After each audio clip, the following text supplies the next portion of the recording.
Everybody, and welcome to Chef Look Cooks. I'm very excited about this because it has the little humble baked apple that Chris is going to elevate to something amazing and also easy to make. So take it away, Chris. I'm just going to ask all of our patrons to keep your videos off and keep your mics off. And if you find yourself cut off without realizing it, that's because I'm behind the scenes and doing that. Thanks, everybody. We'll talk later. And don't forget, questions in the chat, please. Hi, everyone. Welcome to the program. I hope you're excited. I certainly am. First things first, if any of you are deciding to cook along with us today, make sure you turn your ovens on right now and make sure you get a pot of water getting hot on your stove right now.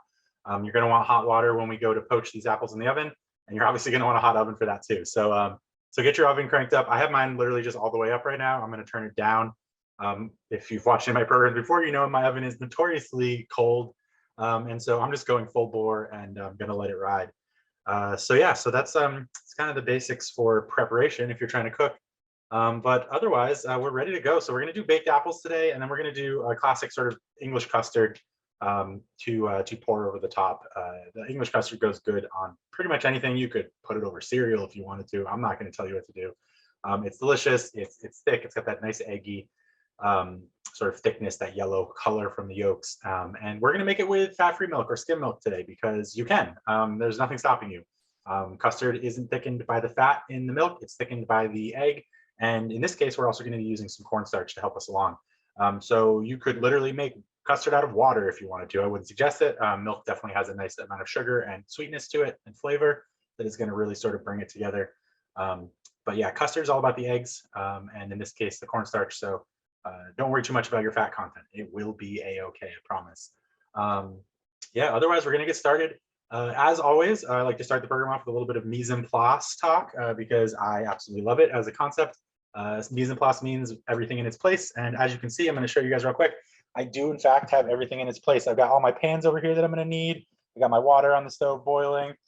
I've got my knives and my cutting board and all my ingredients over there. And I've got my ingredients separated into apples and then the filling for the apples. And then all the way over there, which I think is on your right, is going to be my custard ingredients. That way, not only is that going to help me because I don't have to move and leave, which means I'm going to be able to cook faster, but it also sort of helps me to remember what's in each recipe if I have things sort of piled up there next to each other. So without any further ado, we're going to get started.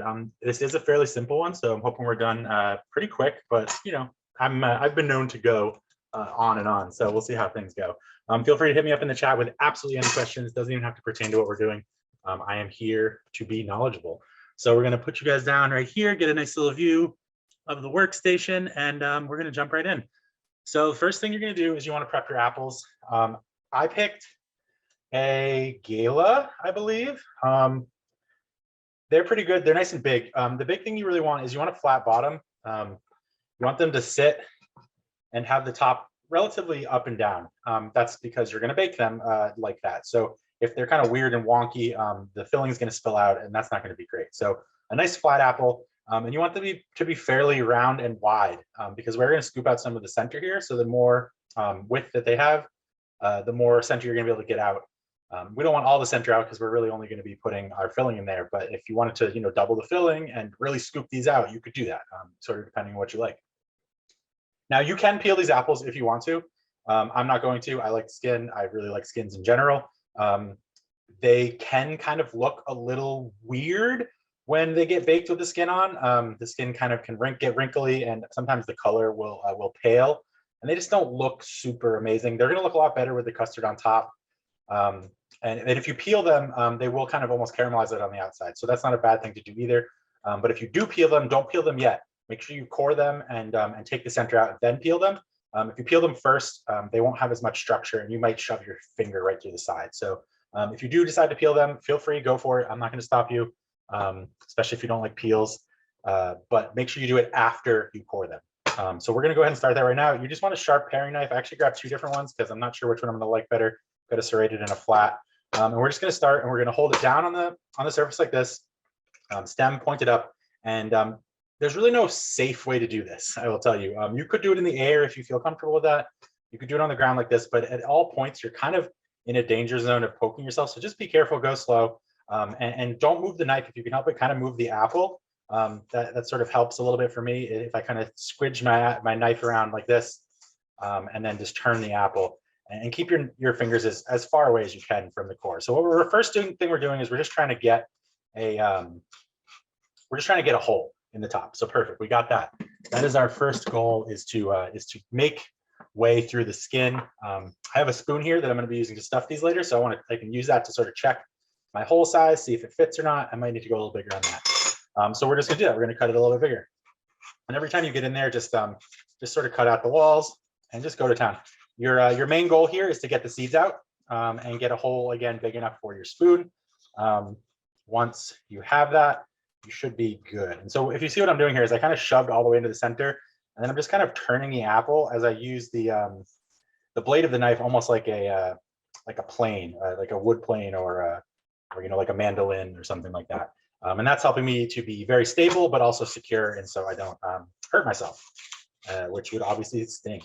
So we're just going to keep sort of almost stabbing in there, and then you twist the knife a little bit with that, and what that'll do is that'll break off little chunks of the apple and make it easy.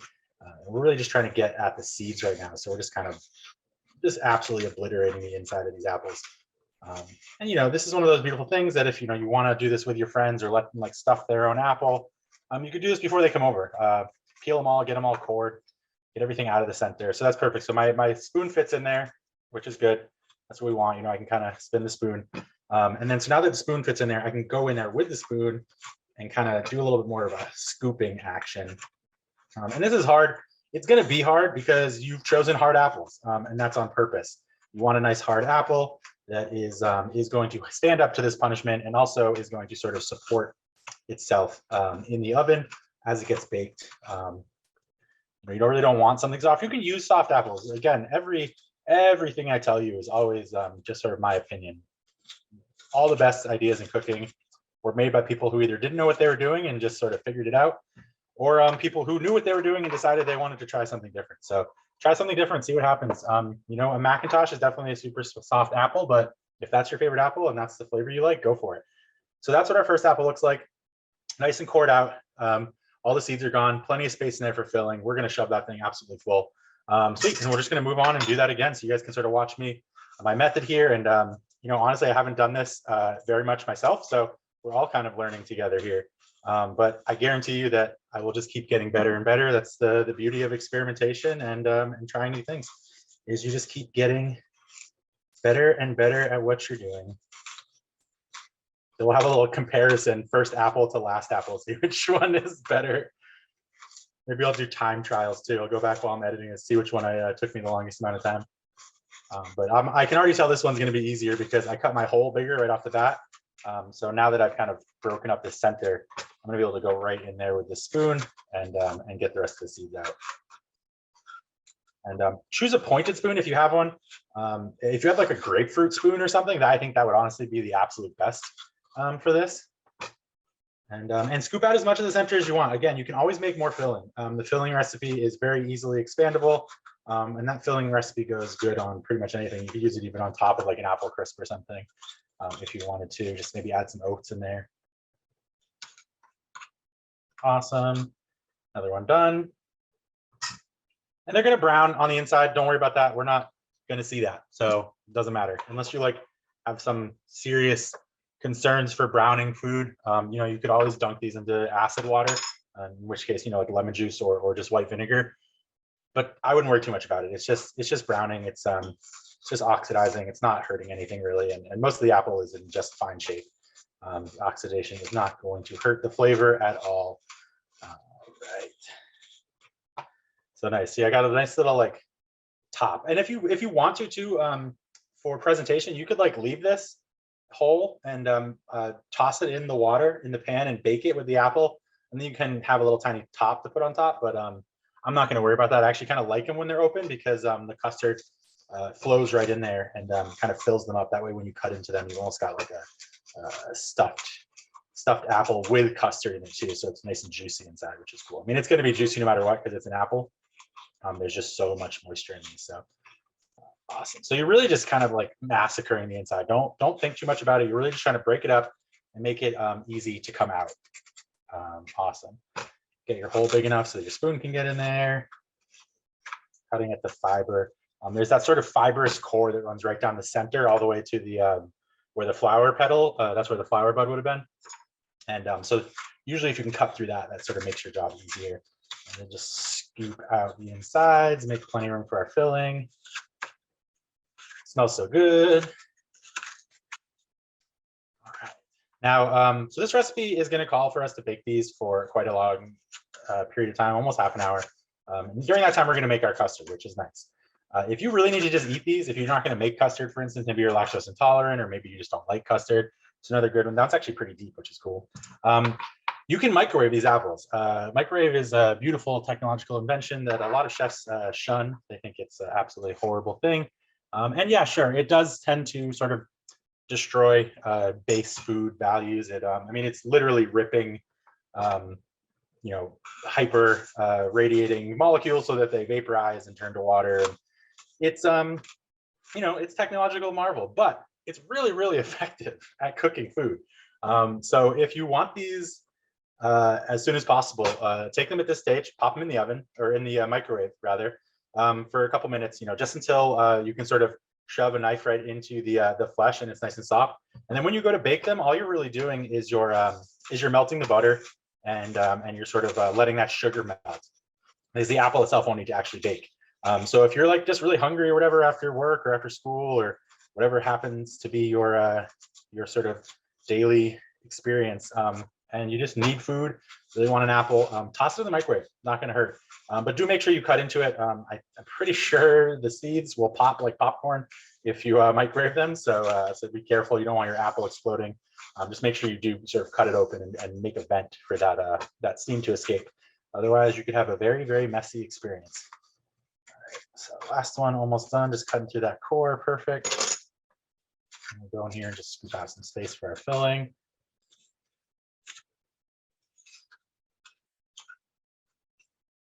And make sure you get all the seeds out. Apple seeds can be toxic. Obviously, you're going to need to eat a lot of them for them really to hurt you, but you don't want to leave them in there if you can avoid it, especially since we're going to bake this, because that will let them sort of release their properties. Beautiful. That looks nice. And again, you can scoop these out more if you want, but that's the right amount of filling for me. Actually, I like apples a lot, so I want a lot of apple flesh, but you can scoop them out so they're really not much but skin, and just packed and full of sugar and nuts. I am not going to tell you that's the wrong way to do it, because that honestly sounds really good. Okay, great. I've got my water boiling over here, got my pan, everything's good. So we've got our apples ready. Now we're just going to move on to our filling. And so let's see. Yeah, we'll use the big one for that. Cool. So the filling's pretty simple. I just bought chopped walnuts. You can buy whole nut walnuts. You can buy any kind of nut you want, honestly. I'm not like, if you like almonds, use almonds. Though I would suggest against it just because almonds are very water heavy nut. If you like pistachios, use pistachios. If you like cashews, use cashews. You use Brazil nuts. You can use literally any nut you want, or no nuts at all. That is totally acceptable if you just absolutely hate nuts. Use peanuts if you just don't, have the cash or whatever, or if you just like peanuts. I mean, there's nothing wrong with peanuts. But I got walnuts because they come pre-chopped, and that's just the easiest thing in the entire world. So we're going to use those today, and just remember that, like everything in life,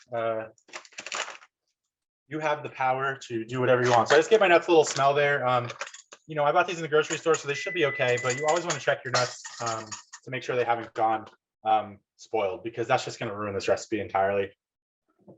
These taste really good. They taste like walnuts. Super good. I love walnuts. They're a very intense flavor. A lot of people will often complain because walnuts can kind of, you put them in a dish, they tend to sort of take over. All you taste is walnut, which for me is like, great, that's what I wanted. That's why I got them. So the filling recipe is, I'm forgetting the specifics, but it's pretty simple. It's, yeah, that's right, quarter cup basically, in equal parts. So you got quarter cup of nuts, quarter cup of dried fruit. In this case, I'm using golden raisins, but you could use normal raisins. You could use cranberries. Cranberries are actually really, really good. And you can always like change up your fruit to match your nut, you know, like I feel like cranberries and walnuts is a pretty classic mix. So like that would obviously be really good. But you know, if you wanted to use like dried apricots, maybe you could use something that goes better with that, like a pizza or something like that. I don't know. You can't go wrong. And that's really the major solution here at the end of the day is that you should always do what makes you happy. So a nice like hefty quarter cup. You don't want to mess around. I'm actually just sort of going to take a peek here. I think honestly, I probably have about a quarter cup in each of those. So I'm just going to hit this with a little bit more nuts and a little bit more filling, just to make sure I do get a chance to fill those all the way up to the top. I really, if I have leftover filling, that's fine. You know, this isn't going to go to waste. I can just toss this on my cereal in the morning or something. Put it in some yogurt. It's not going to go to waste. So quarter cup ish of your nuts, quarter cup of your dried fruit. In this case, I'm using golden raisins, and then a quarter cup of brown sugar. And this you want to be pretty standard with. You don't really want too much sugar in this. We are trying to make this healthy. So quarter cup of brown sugar. You can, again, use less if you want. I'm not going to tell you what to do. You can use white sugar if you like that better. You can use sugar substitute if you like that better. But you can also just skip it entirely. This entire, like you could literally just put the apples in the oven, take the seeds out, put them in the oven, you're done. That's a baked apple. Fill it with custard. That would be amazing, honestly. You could even do like there's a heavier custard, something like like what you'd use for a creme brulee that would set as you bake it. And with a creme brulee, you could make that creme brulee, fill the apple with the creme brulee, and then steam the apples so that the creme brulee sets, right? And that would be a totally cool dessert too. So there's so many ways you can do this. Don't feel like you should be limited by the recipe, and definitely don't feel like if you don't have something, you're gonna like mess it up. You can't mess this one up. It's so good. The water bath for the apples is probably the only thing that I would suggest not ignoring. And even that, it'll still work. It's just not gonna work as well. Yeah, pecans would be great, definitely, or pecans, depending on where you are. And golden raisins and regular. It's basically just the different grape, right? So golden raisins are white grapes, the ones that we see with like that green flesh, and then regular raisins are red grapes. That's basically the only difference. And you can even get raisins. I think currants are technically Concord grapes or something like that. I can't remember the specifics, but Concord grapes are like their own thing when they're dried too. So perhaps Virginia knows the answer to that one, but I do not. All right, sweet. So we got our sugar, we've got our nuts, and we have butter, which is going to go over the top. And then all we really need is our seasoning at this point. So I'm going to use Chinese 5-spice because I absolutely love it. It's got a little bit of savory kick to it, which is why I love it. I'm a big fan of mixing savory with my sweet. So let's see, the ingredients on this, I'll just read them out to you all, are anise seed, fennel, which are actually different things, even though they have fairly similar flavors, cinnamon, cloves, and black peppercorn. So that's the part that I really love about this, is that black peppercorn. It adds a very sort of savory aspect to it, almost a bit of spice, but not in like a classic way that you would anticipate. So I have on the recipe 1 teaspoon of cinnamon, but two teaspoons of 5-spice. 5-spice, I think I'm using more because its flavor is definitely more pronounced, but it's spread across more spices. So it's okay to use more because you're not going to have any one flavor that sort of dominates. If I use 2 teaspoons of cinnamon, the whole dish is going to taste like cinnamon, and that's kind of intense for me. So for me, when it's split up like that in 5-spice, I have no problem just using more, you know, because I want it to taste like 5-spice. I don't want it to taste like cinnamon. I want it to taste like 5-spice. So that's kind of my go-to. So you can make your own 5-spice, you know, you can mix up whatever you want, really. Cinnamon, nutmeg, clove, all your favorites. Can't really go wrong. Just got to mix that up, make sure everything's nice and coated, looks good. And we're going to start stuffing our apples. And this is a pretty simple process. You're just going to sort of take a little spoon, use your fingers to sort of guide it into the hole. And I like to just shove them full, make sure they're really packed in there. And of course, I'm going to have way too much filling. I was not even close to having not enough, but that's just me. I always like to over prepare just in case. Make sure you get some of the sugar while you're doing this. You don't want to end up with just a bunch of sugar left in your bowl when you're done. This actually might be just perfect. shove them nice and full. Awesome. Oh my God, these are gonna be so good. I'm not usually a dessert guy. I may have said that before, but I do feel like I am craving these right now. Just top them off with your sugar. Beautiful. Give them one last little push down there. Make sure they're nice and full. And these are going to sink. It's just the way of it. The sugar is going to melt, and all the filling is going to sort of sink in there. Apples are going to get softer and sort of make room for them. And that's just okay. That's what we want. Going to make room for our custard. All right, so those are all nice and ready to go. So now we're just going to arrange them in our pan. Nice and perfect like that. All my sugar off my hands. And then we're going to take some butter and we're going to put a little pat of butter on top. And that's going to melt when it goes in the oven. It's going to melt all the way through the sugar, which is going to help the sugar to dissolve. And then when it hits the bottom of the apple, it's going to form a nice little pool. And that nice little pool is going to sit there at the bottom and start mixing with the apple juices and bubbling away. And it's going to make a really, really, really tasty sauce within the apple. Some of it might leak out, which is great. And we'll use that later to baste. So I'm just going to go ahead and put a little tab of butter on top of each one of these. I'm probably going, I think I have too much butter, honestly, but that's okay. I'm just going to put 2 tabs of butter on each of that. And again, you can skip this if you want. I would make sure that there's some sort of liquid in there. If you're going to skip the butter, maybe put like a teaspoon or a tablespoon of water just right on top, just so it has something to help the sugar dissolve. The sugar will dissolve eventually. It's just like when you're making caramel, you can just straight up dissolve sugar. But in this case, I think it's probably just going to be easier if you go ahead and put some liquid in there just to help it along. So now we've got our hot water here, and we're just going to pour this into the pan. It says for 3/4 cups of water, and so you can measure that if you want. You really just want it to go about 1/4 of the way up the apples, maybe 1/3, just enough so that they have some moisture in there. It's going to help them poach. It's going to help them cook a lot faster in the oven, and it's going to keep them moist as well. So basically, our whole oven is going to turn into a giant steam basket, and that is what we're looking for. So that's going to go right in the oven. Push it all the way back so you get nice and hot. Let's see. My oven's actually doing pretty good today. So I have mine set at 500, and now I'm going to reset it for 400. The recipe says 375, but my oven, again, tends to be a little cold. Whoop.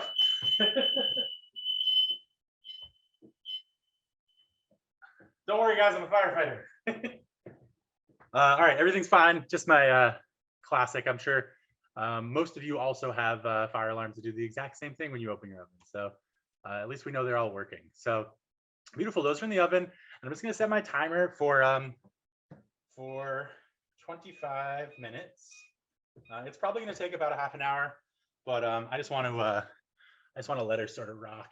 And yeah, that's good. That'll hopefully those will be done around there. And again, I'm probably cooking a little bit higher than the recipe says. And so that's going to end up with me having it done maybe a little bit sooner. All right, let's see what else we got on these questions. Allspice instead of cinnamon, or with cinnamon too?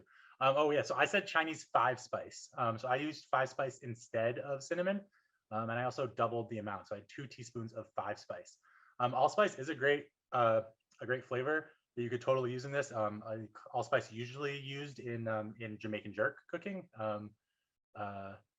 You use it as a part of a dry rub, and then you also use the wood to smoke the chicken. That's actually like how you make jerk chicken, as you smoke it with the allspice. But yeah, 5-spice is what we're looking for here. Yeah, there we go. Black grapes. That's what currants are made from. Sultanas. Yes, awesome. This is only a test. Whoops, sorry, alarm. Sorry, Piper. Hi, Piper. How you doing? You're a good puppy. Awesome. All right, cool. So those are in the oven, which means we now get to sort of take our time making a beautiful, beautiful custard. And you do want to take your time making custard. Otherwise, you're going to end up with liquid eggs, scrambled eggs. And we're going to do our best to not do that today. I do have a notoriously messed up stove, but my back burners are still working good. So I think I'm just going to work on the back burner, and that's going to make everything okay. All right, so let's pop into that recipe, get this out of the way. We're going to use this. Ooh, and look at that. I forgot my whisk. I have it though. Luckily for me, my kitchen is laid out in a way that I really, really like it. So everything is kind of right where I need. I'm gonna go ahead and just get this cutting board out of the way. My knife, we're not gonna need that anymore. We are just working with liquids right now. All right, so that's all of our stuff together. Everything we need right in front of us. Beautiful. I already had a bowl for this. Let's do that. So I got a 1/4 cup of sugar. That's going to be in a bowl. This is where we're going to mix up our custard after we get the milk heated up. So let's start. Excuse me. Let's start that process right now, just so we can have it going. So it's going to be 1 1/4 cups, I believe. I do not have this recipe memorized. I'm not really great at recipes, in case you guys had never noticed before. I tend to just sort of wing it. So whenever I have to go through a recipe like this, that is definitely very much, a custard recipe like this, you want to follow the recipe because the ratios are important. That amount of fat, or rather protein from the yolks, as well as the thickening amount of the cornstarch, that's all really important to hit the right consistency on this. So this is something that you're going to want to measure proper. So it's or at least close to proper as possible. So it's going to be 1 1/4 cups of milk. So that's 1 cup, and then that last quarter. And I'm using a dry measuring cup, so that's actually why I'm sort of letting that overflow off the top, because dry measuring cups aren't designed for wet measure. You have to go literally all the way to the top with the sort of water meniscus there. So you want to make sure that a little bit of overflow is going to make sure you get to that correct amount. You can always just use a liquid measuring cup too, but I had this one here from before, so I just figured I'd use it and do less dishes. That's kind of my jam. So we got 1 1/4 cups of that, and we're just going to put that on the stove and let that kind of go to town. We want it to heat up. We don't want it to heat up too fast. Luckily for us, we're using skim milk, so the chances of this curdling are actually pretty low. With a higher fat milk, if you heat it up too fast, the milk can cook off and separate, and that's not great. But we're using skim milk, which has no fat in it. So that's kind of the advantage there, is that we have easy mode as far as heating up our custard. I'm actually going to scooch everybody closer, I think, so we can get a better look. Let's get our angles set up here. All right, let's see. How are we looking? Yeah, that's nice. A little bit closer. Go down right there. Perfect.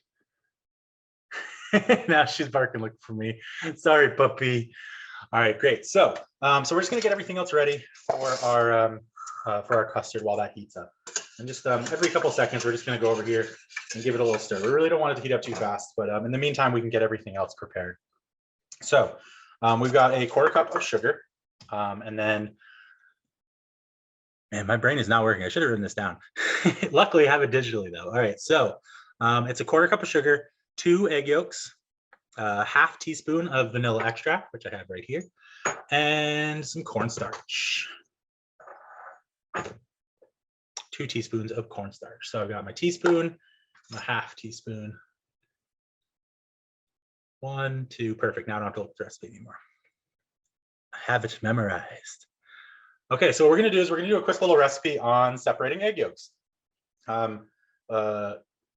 If you've never done this before, or if you're intimidated by it at all, it's really easy. It's a lot of fun, in fact. So I'm gonna show you my technique here. There are a lot of different techniques. I'm gonna show you 2 because I have 2 eggs. But there are so many different techniques for doing this. You can also just buy egg yolks if you want to. I don't suggest it. These eggs came from my chickens out back, which I'm very proud of.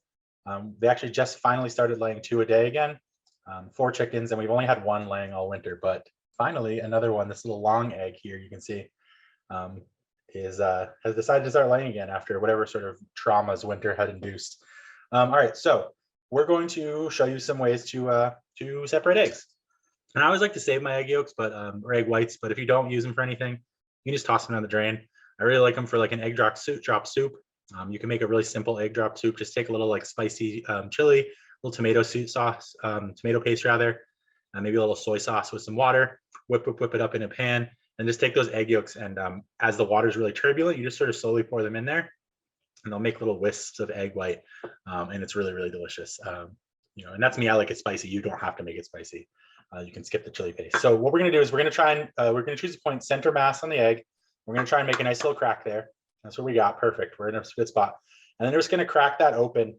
And we're going to do our best to try and crack it open into 2 equal pieces, which we have succeeded at. And one of them is going to have the yolk in it. That's the hope. You want to try and catch one of the yolk in one of the pieces. We're going to dump the other one out entirely so it's empty. And then we're going to take that edge and we're going to put it right up against this edge. And we're going to just sort of pour the yolk from one cup into the other one. And we're going to let everything else fall away. We're going to do that a couple times. And every time we do it, hopefully we're going to cut a little bit more off from the whites that remained. And we're good now. We've got basically just one yolk and it's nice and sitting in there. And it's very pretty. So we're going to put that in our sugar. So that's one method. That's I don't know, it's probably got a name in like French or something, but it's the egg cup method, basically. That one's really easy. I like it a lot. I use it a lot. The only problem with that that you can run into is, nice, the smoke's looking really good, starting to get a little steamy. The only problem you can run into that is when you're passing the egg back and forth between the cups. You can sometimes pierce the yolk and then it will mix with the white and it's not really great. But most of the time you're going to be okay. Works really well. So the next method we're going to do is the hand method. This is you essentially using your hand as a sieve. You're going to make a little cup with your hand and let little holes between your fingers work as the as sort of the sieve. You can also do this with an actual sieve, but I don't have one that has a big enough holes. Like an actual, like a little filter isn't going to work very well. So you basically just crack the egg and then you're just going to crack it right into your hand.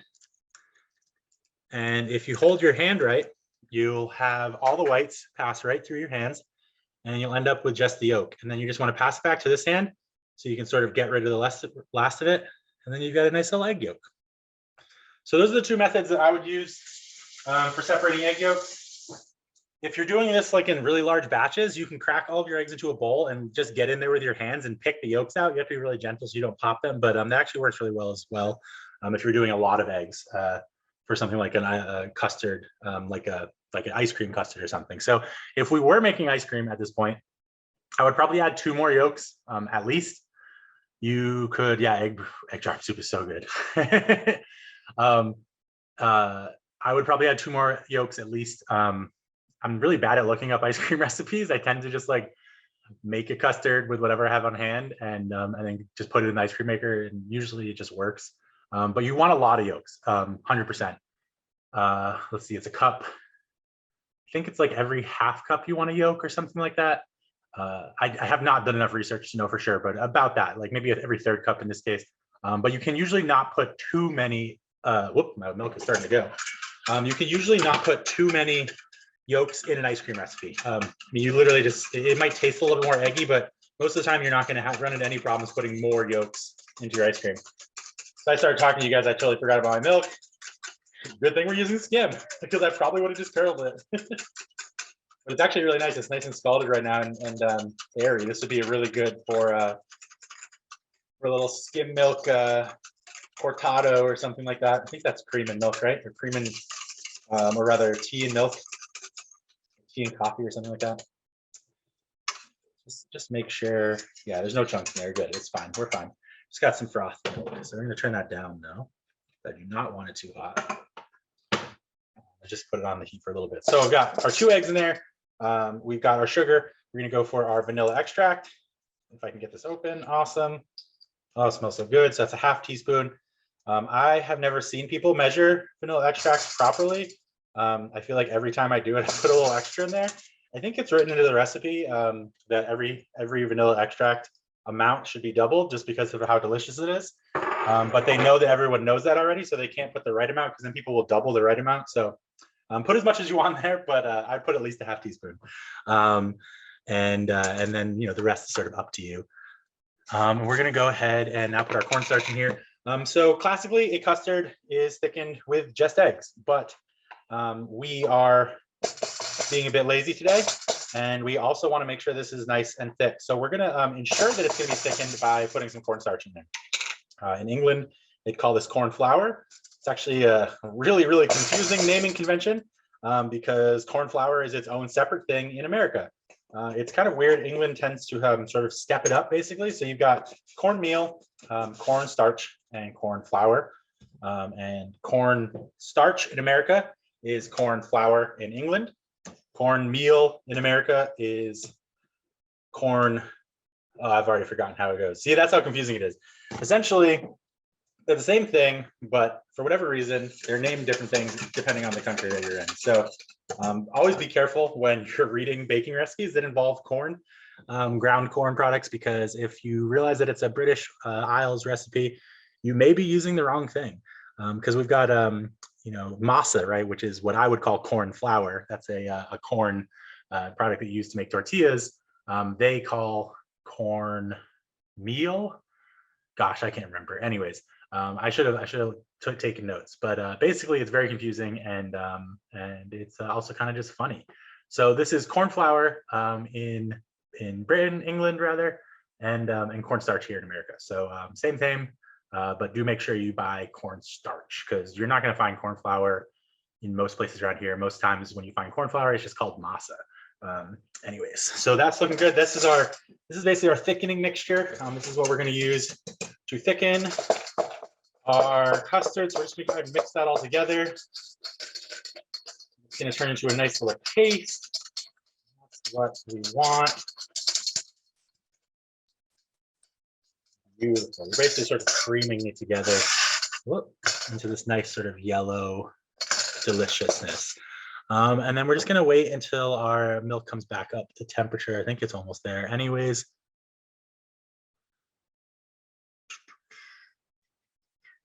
Perfect. Oh, are we going back over here? Okay, great, sweet. So how about the timer? My timer is at 11 minutes. It's not bad. We might have some fun chatting moments. We can do a Q&A, or if anybody has any games they want to play, we'll do rock, paper, scissors, you know. All right, so this is one of the most important parts of this whole process. We have our custard thickener here. We have our milk here that is basically simmering. We don't want to cook these eggs into something solid. We want to cook them into a custard. So to do that, we have to do what's called tempering them. And basically tempering in this situation is adding heat slowly so that the eggs can come up to temperature without cooking. They're going to cook eventually. That's when they cook, that protein, the proteins are solidifying and attaching to each other, and that's how we get it to thicken. But we don't want chunks of protein. We want strands of protein. And the way you do that is by tempering your eggs, slowly bringing them up to the temperature. And then after they're brought up to temperature, to room temperature basically, and they're incorporated in the eggs, we put that back on the heat. We're going to slowly cook it until it thickens and actually coats a spoon and gets to the thickness we want. So this is called tempering. My milk is steaming, which is good. That means it's basically simmering. So I think that's hot enough that we can put it in here. And this is helpful if you have a friend, but I don't. So we're just going to kind of go for it. I'm just going to go back and forth like this and just put a little tiny bit in here. Just a little bit.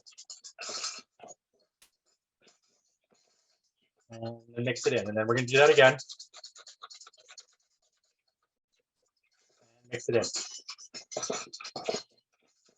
You're going to get to a point where your eggs are going to get more liquidy. They're going to stop being sort of chunky, and they're going to start to sort of warm up themselves. And you can add more milk every single time you do this, because your eggs are getting tempered. Their temperature is rising, and in that situation, they're able to take more temperature change without cooking. So we're already starting to temper these really well. They're looking good. They're getting pretty liquidy. Beautiful. We're going to keep going now. Nice big one on there. All right. Yeah. That's what I like to see. All right, one more big one before we put the rest in. Make sure we scrape all of our sides here. You can feel the bowl. My bowl is warm right now. It's like almost hot. So they haven't broken yet. That means they're not going to break, which is good. So I can go ahead and put the rest in here. So cornstarch and egg yolks, both, they don't thicken. You're going to notice this isn't very thickened, even though you've got hot things in there. Cornstarch and egg yolks both tend to thicken around the same temperature that water boils. So anytime you're thickening with cornstarch, whether it be a slurry or in this situation where we sort of added it in with our dry ingredients, it's not going to do its job until you bring the mixture to a boil or a simmer. 212 degrees Fahrenheit, 100 degrees Celsius, whatever you happen to be measuring in. That's a boil. That's where around that temperature is when you're going to get your cornstarch to actually start activating. The starches are going to attach to the fats in the egg. The proteins in the egg are going to start coagulating and forming long chain bonds, which are going to give us the texture that we're looking for. So I just cleaned out my pan. Any of the milk proteins that have solidified to the bottom are potentially going to be dangerous proteins that the egg is going to bind to and create chunks. We don't want chunks, we want strands. So by getting rid of the chunks that were on the bottom of the pan, I have not given these proteins any sort of ideas as to what to turn into. They're going to turn into what I want them to, because I am going to put them into a nice fresh pan. Proteins are weird like that. That's usually a dirty pan is one of the easiest ways to end up with a completely curdled mess. And so custard's difficult, I'm not gonna lie. It's not something I make often, mainly because, oh yeah. And if you haven't yet, put your finger in that bowl, give it a little taste. It's really good. I'm happy I put that extra vanilla in there. So I'm gonna skip the whisk now, because I've already added way too much air into that. Probably shouldn't even been using a whisk in the first place. I'm gonna go back to a spoon, and we're just gonna slowly mix this. Ooh, that's hot. And this is the part where things get not boring, but a little bit more laid back. You want to keep your heat fairly low, just enough basically so that you know you'll be able to get to a simmer. And we're just going to stir this, try and knock some of the air out of there because I totally whisked way too much in.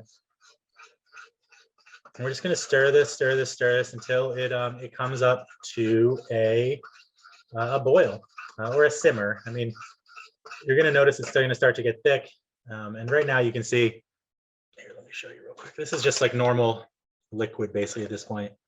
Not really custard yet, but we're getting there, I promise. It's going to happen pretty suddenly.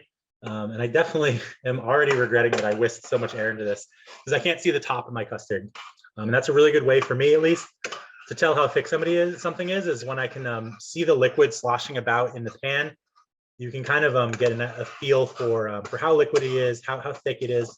It starts to look different. You know, when you push the liquid in the pan, it responds more. It feels more like a solid and less like a liquid, and it looks that way too. And I can feel it, which is nice. But with this sort of foamy top that I've given myself, it's a lot harder to see it, which is unfortunate. So if you have not done this yet, don't use a whisk. I don't know what I was thinking. You can, of course, make whipped custard. There's nothing wrong with that. But in this situation, we really do want it creamy. We don't want that sort of foamy surface. I could have, skimmed the foam off if I wanted to, but honestly, maybe I should skim it off and just eat it. Oh, that's really good. Oh, it just tastes like milk and eggs and sugar and vanilla, lots of vanilla. Tastes like custard. All right, there we go. So I did skim some of that foam off, which is nice. And now I can actually kind of see the top. And you can see it's got a really, really beautiful yellow color. Oh my God, I'm just gonna skim all this foam off right now. It's really tasty. So good. And now I can see this. Okay, perfect. Yeah, this is what we're looking for. So starting to steam, which is always a good indication that you're on the right track. We're just gonna give that a little bit of time to itself. Take a look here at the chat. Oh, it's so good. It does say whisking in this recipe. I don't know though. I gotta say, I think whisking, for me at least, is adding too much air in there right now. But you can whisk it too. That's why I whisk, because it said it in the recipe. It's not going to hurt anything. Like once it starts to thicken, it's going to have a hard time holding the air bubbles because it's going to be heavier, and the air bubbles are probably going to get sort of forced out. So it shouldn't matter too much if you do whisk it. This is starting to get thick already, which is nice. So I like to see. Oh my gosh, yes. Yeah, my air bubbles just started to pop, and that's a big indicator that the custard is coming together because it's now too heavy, it's too thick to contain the bubbles because it's basically crushing them under its own weight. I'm just going to show you guys this. It's still not done yet, but it's just got a different sort of texture to it. Hopefully you can sort of see the difference. And one thing you want to do to test, when you test the back of the spoon, see how it's kind of coating that, and I can see there's a line. I'm going to go a little bit more on this because I do think it wants to go just a little bit more, but that's pretty much it. Again, we're not doing like a custard, like a pudding here. We're doing a custard, like an English custard, which is more of a sauce. So it's okay that this isn't going to be able to stay into a spoon. That's why, if you're doing something like a creme brulee or whatever, you use more eggs or you use more thickener. You can always use more cornstarch.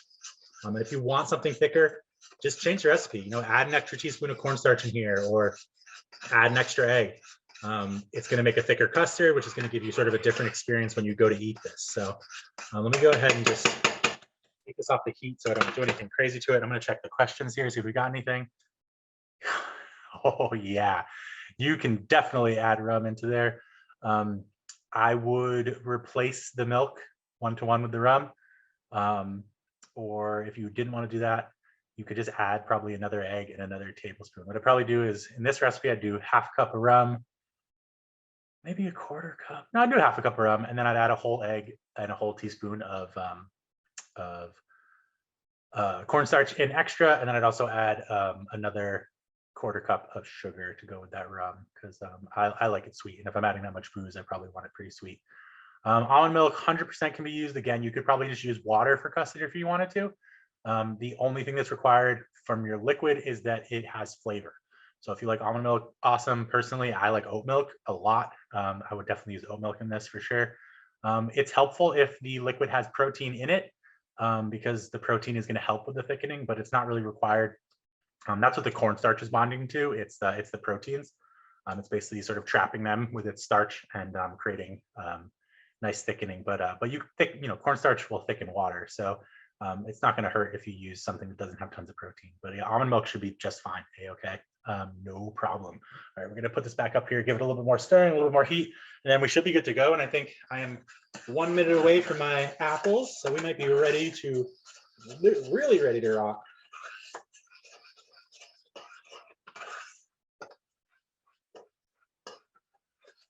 And it's pretty much done at this point. I just want to actually see a bubble from the boil, excuse me, in the pan. That just for me, that's a good indicator that I am done. It's looking very thick though, and it smells good too. I mean, like, it's a really simple custard. Like, you could put like shaved chocolate in this and make a chocolate custard. Even just like cocoa powder would be just fine. There's so many ways you can change this up and add flavors. You could put juice in here as well.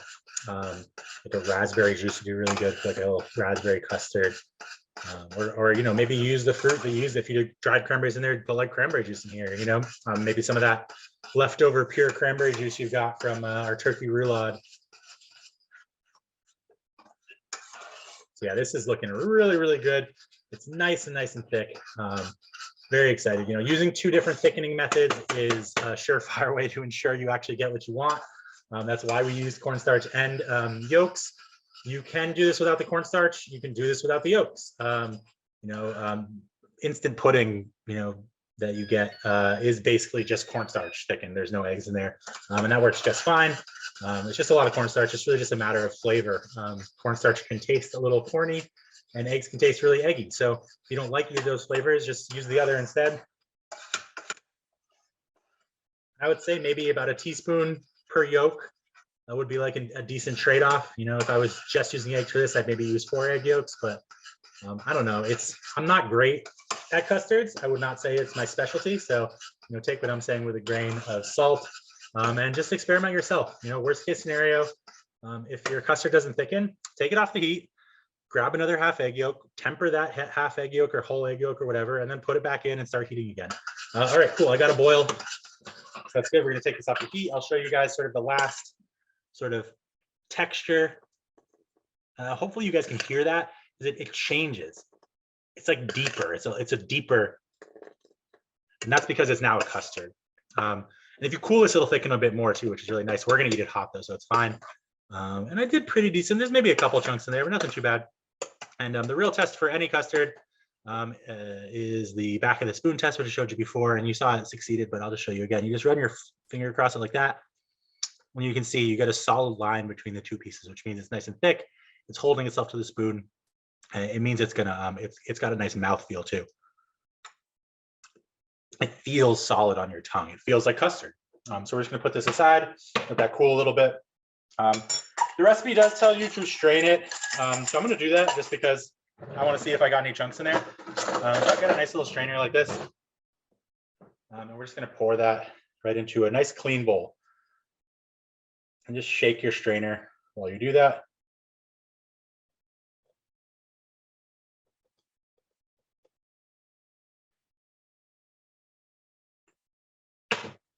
Should have done this the other way, guys. You guys could have seen. And we're just going to pass this through. Best way to do that is with a spoon. You just sort of scrape the bottom of your sieve. And if you have a bigger sieve, that's going to help a lot. This will also sort of cut some of the air bubbles out of there that might have survived the whisking process as well. Looks like I did pretty good though. I don't have many chunks. And you're gonna always have chunks. It doesn't matter. If you're like a professional chef who like works in France or something like that, like, and maybe does like custard like all the time, maybe you're not gonna have any chunks. But I don't know about that. I feel like those people still have chunks. They just pass them through sieves so that you don't see them. I mean, like, if you have chunks and you're doing this at home and you're not trying to impress anybody, just eat it. The chunks aren't going to taste bad. They're going to taste like sweetened eggs, just like the custard does. It's really just a texture thing and a look thing. You don't want to have chunks in your food if it's dessert. Generally, people don't like egg chunks for dessert. I have no problem with breakfast or dessert. You know, I mean, I'll eat pancakes all day after dinner. There's nothing wrong with that for me. Waffles, I think, would probably be my preferred. I know the timer went off already for the apples, but I did set it for 25 minutes, and I'm thinking they're going to take half an hour, maybe a little bit more. So I'm just going to let them sit while I sieve this out, and we'll take a look at them here just in a second. All right, last little bit here, and don't bother scraping your pan for this custard. It's just going to have chunks on it, almost guaranteed.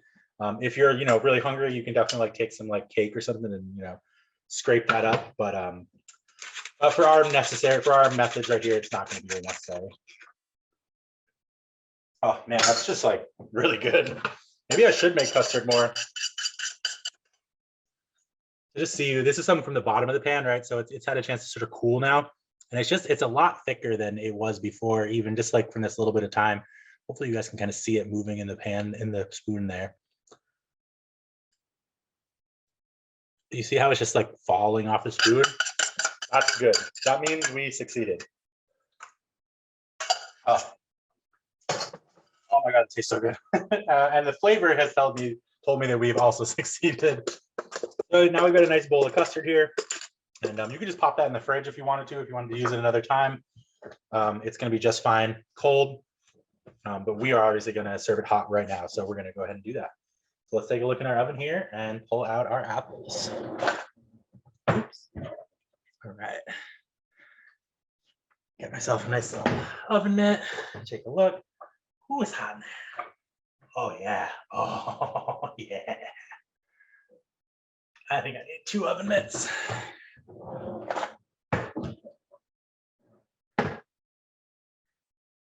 I have such a smorgasbord of mitts here. None of them match, and that's just a-okay with me. All right, so let's just see. Let's take a quick little squeeze. Oh, I think those are done. Awesome. I'm gonna go ahead and just reset my oven just in case I need to go back in there. Yeah, I do. And see, my oven's already down to 370. It's what it is. All right, so we're gonna test our apples. First things first. Let me get you guys closer because honestly, I think you guys want to see this. Actually, my countertops are heat resistant, so we'll just put it over here. Okay, so that's the apples. So we're gonna test them. There's a couple different ways. You can just sort of give them a little squeeze at the center here. And they should be fairly soft. That's dangerous because the butter could come right out and get you. You can also just poke them with your knife. And it's just like a potato. You want to have, a nice easy in and easy out. I think these are done. They are still a little firm, which is good because they will continue cooking. They're very, very hot and they will continue cooking. You don't want it to be mushy. And you want to have something to sort of cut through so that, it feels like, you're eating something. You're not just eating mush. We're not making applesauce. We're making baked apples. So we want people to know that they're apples. So the recipe tells you to baste them with the juices from the bottom. It's basically just water. And what that's going to do is just sort of finish cooking the outside. So get yourself a little spoon here. You can use a boost baster if you want and just sort of push them out of the way. And you get right in there on that water. You're just going to pour it over the top on the outside of here. That's just going to kind of clean them off a little bit. And it's going to finish cooking the outside and rehydrate the outside as well, which is really important. You don't want to have too much. You don't want to have dry skin, and so this is just going to help to finish cooking them. It's almost like when you baste meat.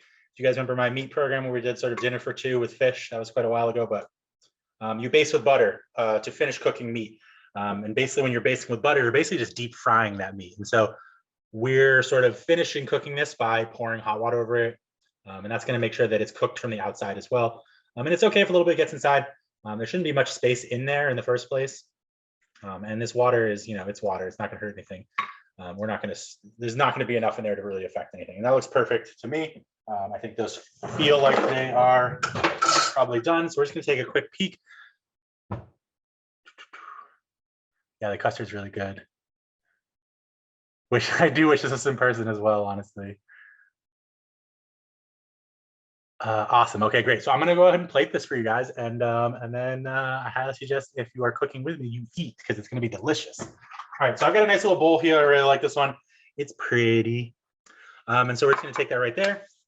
We're going to use a spoon, and we're going to take the one we like the best. I like this one right here. I'm just going to go in there, scoop it right below your apple. And, I have chef's hands, so like you can do this. You don't have to do this the way I'm doing it. Put it right in your bowl, just like that. Bam. Done. Really, really simple. Don't have a lot to do in this recipe. It kind of just does itself. I'm actually going to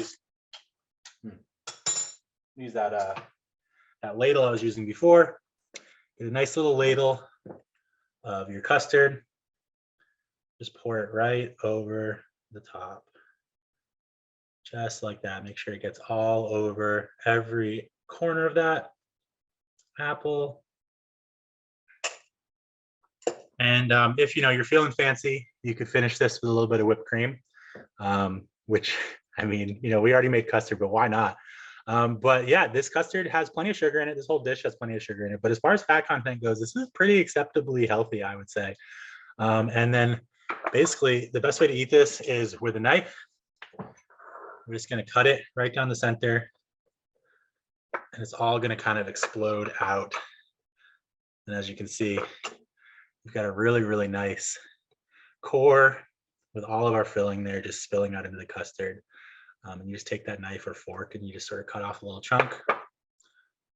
And you're good to go. That's dinner. Or, in this case, I guess dessert. You could eat that for dinner if you wanted to. I'm not going to stop you. But that's it, guys. That's our meal for today. That's baked apples with an English custard. I'm happy you guys all showed up. I hope you really enjoyed it. I certainly did.